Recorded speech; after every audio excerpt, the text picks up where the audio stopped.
Inilah kisah dari akhir hayat penggemar musik dan pecinta Al-Quran Saif Al-Batar. Dia mengisahkan dirinya. Tak kala masih di bangku sekolah, aku hidup bersama kedua orang tuaku dalam lingkungan yang baik. Aku selalu mendengar doa ibuku saat pulang dari keluyuran dan begadang malam. Demikian pula ayahku. Ia selalu dalam sholatnya yang panjang. Aku heran mengapa ayah sholat begitu lama, apalagi jika saat musim dingin yang menyengat tulang. Aku sungguh heran, bahkan hingga aku berkata kepada diri sendiri, alangkah sabarnya mereka. Setiap hari begitu, benar-benar mengherankan. Aku belum tahu bahwa disitulah kebahagiaan orang mukmin, dan itulah sholat orang-orang pilihan. Mereka bangkit dari tempat tidurnya untuk bermunajat kepada Allah. Setelah menjalani pendidikan militer, aku tumbuh sebagai pemuda yang matang, tetapi diriku semakin jauh dari Allah. Padahal berbagai nasihat selalu kuterima dan kudengar dari waktu ke waktu. Setelah tamat dari pendidikan, aku ditugaskan ke kota yang jauh dari kotaku. Perkenalanku dengan teman-teman sekerja membuatku agak ringan menanggung beban sebagai orang terasing. Di sana aku tak mendengar lagi suara bacaan Al-Quran. Tak ada lagi suara ibu yang membangunkan dan menyuruhku sholat. Aku benar-benar hidup sendirian, jauh dari lingkungan keluarga yang dulu kami nikmati.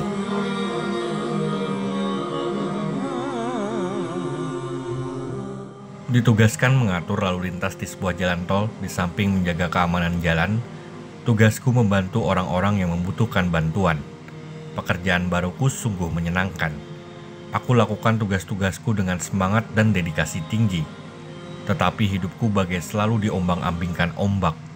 Aku bingung dan sering melamun sendirian. Banyak waktu luang yang terbuang sia-sia. Aku mulai jenuh, tak ada yang menuntunku di bidang agama. Aku sebatang kara. Hampir tiap hari yang kusaksikan hanyalah kecelakaan atau bentuk-bentuk penganiayaan lain. Aku bosan dengan rutinitas. Sampai suatu hari terjadilah suatu peristiwa yang hingga kini tak pernah kulupakan. Ketika itu, kami dengan seorang kawan sedang bertugas di sebuah pos jalan. Kami asyik ngobrol, tiba-tiba kami dikagetkan oleh suara benturan yang amat keras. Kami mengalihkan pandangan. Ternyata sebuah mobil bertabrakan dengan mobil lain yang meluncur dari arah berlawanan. Kami segera berlari menuju tempat kejadian untuk menolong korban. Kejadian yang sungguh tragis. Kami lihat dua awak salah satu mobil dalam kondisi yang sangat kritis. Keduanya segera kami keluarkan dari mobil, lalu kami bujurkan di tanah.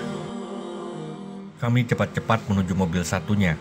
Ternyata pengemudinya telah tewas dengan amat mengerikan. Kami kembali lagi kepada dua orang yang berada dalam kondisi koma. Temanku menuntun mereka mengucapkan kalimat syahadat. Ucapkanlah, La ilaha illallah, perintah temanku. Tetapi sungguh mengherankan, dari mulutnya malah meluncur lagu-lagu. Keadaan itu membuatku merinding. Temanku tampaknya sudah biasa menghadapi orang-orang yang sekarat. Kembali ia menuntun korban itu membaca syahadat.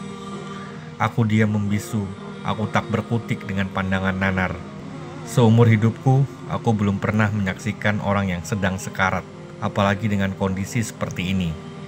Temanku terus menuntun keduanya mengulang-ulang bacaan syahadat, tapi keduanya tetap terus saja melantunkan lagu, tak ada gunanya. Suara lagunya semakin melemah, lemah dan lemah sekali. Orang pertama diam, tak bersuara lagi, disusul orang kedua. Tak ada gerak, keduanya telah meninggal dunia.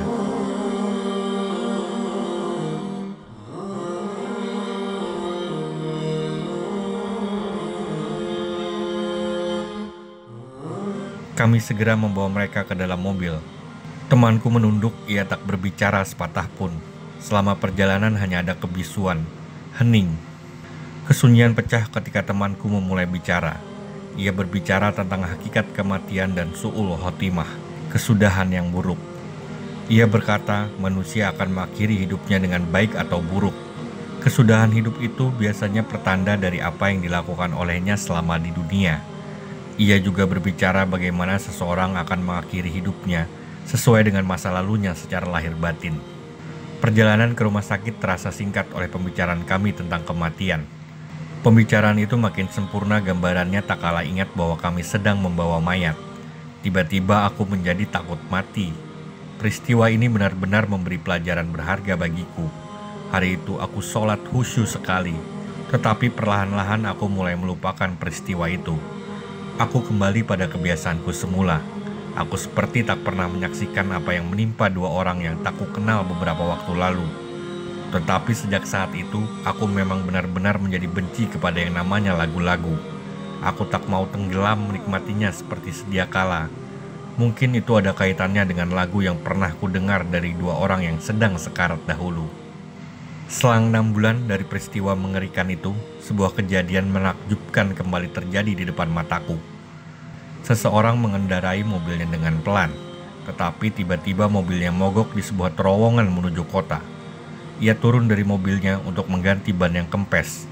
Ketika ia berdiri di belakang mobil untuk menurunkan ban serep, tiba-tiba sebuah mobil dengan kecepatan tinggi menabraknya dari arah belakang. Lelaki itu pun langsung tersungkur seketika. Aku dengan seorang kawan, bukan yang menemaniku pada peristiwa yang pertama, cepat-cepat menuju tempat kejadian. Kami bawa ia dengan mobil dan segera pula kami menghubungi rumah sakit agar langsung mendapat penanganan. Dia masih muda, dari tampangnya ia kelihatan seorang yang taat menjalankan perintah agama.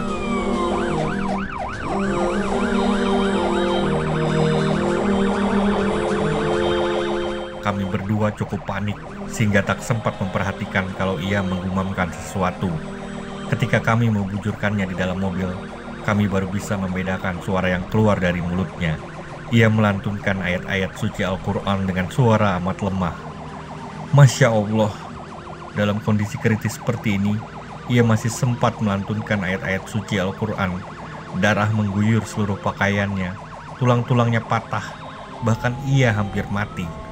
Dalam kondisi seperti itu, ia terus melantunkan ayat-ayat Al-Quran dengan suaranya yang merdu.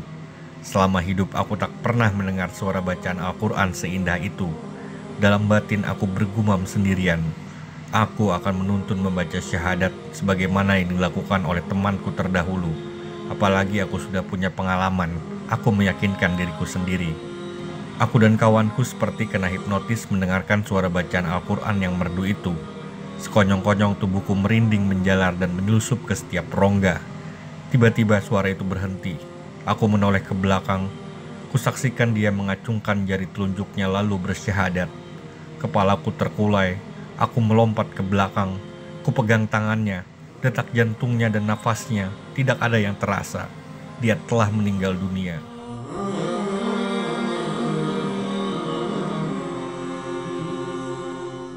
Aku lalu memandanginya lekat-lekat. Air mataku menetes. Kusembunyikan tangisku, takut diketahui kawanku. Kukabarkan kepada kawanku kalau pemuda itu telah wafat. Kawanku tak kuasa menahan tangisnya. Demikian pula halnya dengan diriku. Aku terus menangis. Air mataku deras mengalir. Suasana dalam mobil betul-betul sangat mengharukan. Sampai di rumah sakit, kepada orang-orang di sana kami mengabarkan perihal kematian pemuda itu dan peristiwa menjelang kematiannya yang menakjubkan. Banyak orang yang terpengaruh dengan kisah kami, sehingga tak sedikit yang meneteskan air mata. Salah seorang dari mereka mendengar kisahnya segera menghampiri jenazah dan mencium keningnya.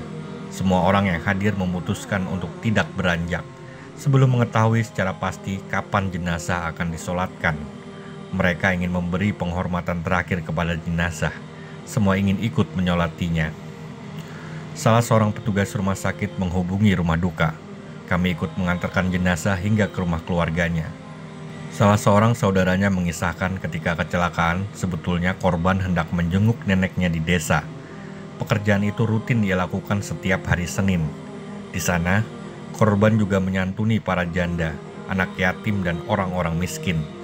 Ketika terjadi kecelakaan, mobilnya penuh dengan beras, gula, buah-buahan, dan barang-barang kebutuhan pokok lainnya.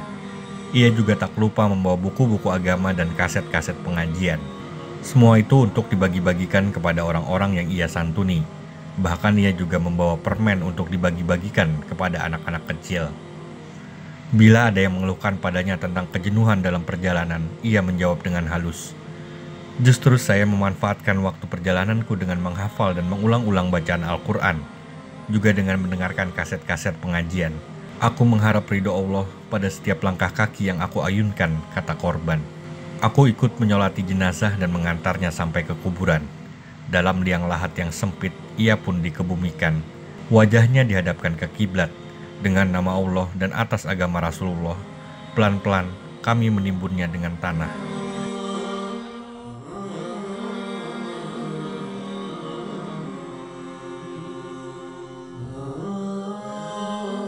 Mintalah kepada Allah keteguhan hati saudaramu, sesungguhnya dia akan ditanya, kata seorang ustadz. Lelaki ini menghadapi hari pertamanya dari hari-hari akhirat, dan aku sungguh seakan-akan sedang menghadapi hari pertamaku di dunia. Aku benar-benar bertaubat dari kebiasaan burukku.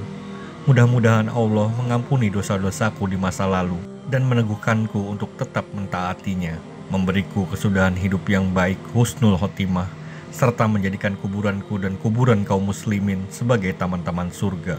Amin.